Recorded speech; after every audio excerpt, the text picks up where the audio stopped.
I traded my marriage for freedom, but all I feel now is loneliness. The suitcase lay open on the bed, half filled with clothes and half with guilt. My hands trembled as I folded another sweater, each movement a betrayal of the life I had promised to share. The walls of the bedroom seemed to close in on me, suffocating me with memories of the man I was about to leave. "You're really doing this," Ben said from the doorway, his voice raw with disbelief. I didn't turn around. I couldn't face the pain in his eyes again. "I have to, Ben," I whispered. "I can't keep living like this." "Like what?" he demanded, stepping closer. "With someone who loves you? Who's spent 10 years building a life with you?" "It's not about love," I said, my voice breaking. "It's about me. I feel like I'm drowning here, like I've lost who I am. And you think walking away from us will fix that?" His voice cracked, the weight of his words heavy in the air. "Emma, if you leave, there's no coming back."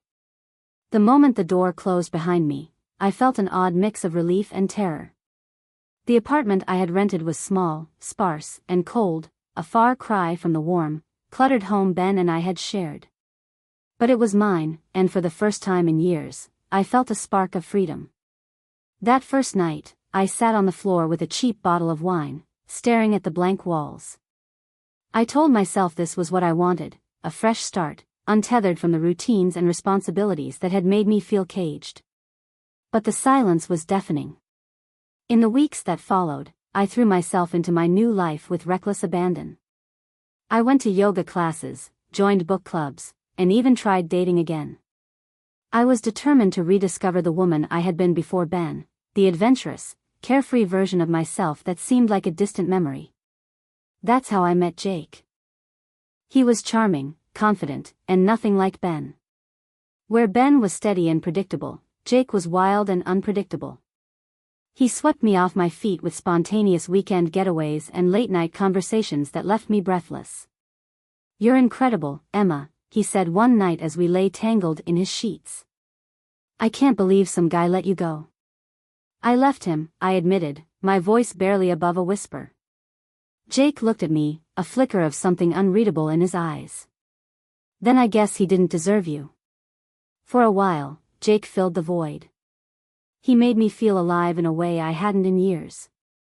But as the months passed, the cracks in our relationship began to show. "Do you always have to be so serious?" Jake asked one evening after I brought up the idea of a long-term commitment. "I'm not being serious," I said, frustration bubbling in my chest. "I just want to know where this is going."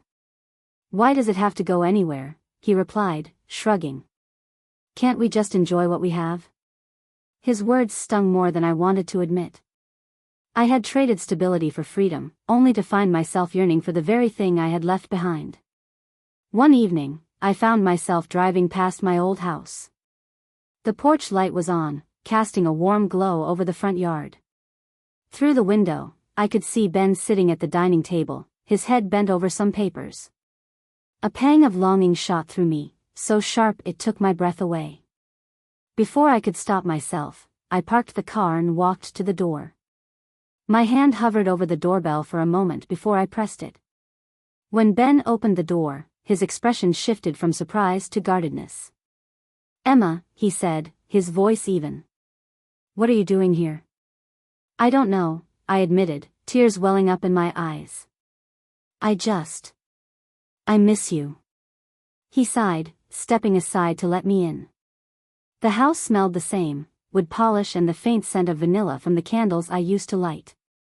"Why now?" he asked, sitting across from me at the table. "I thought leaving would make me happy," I said, my voice trembling. "But all it's done is make me realize how much I took for granted." Ben shook his head, his jaw tight.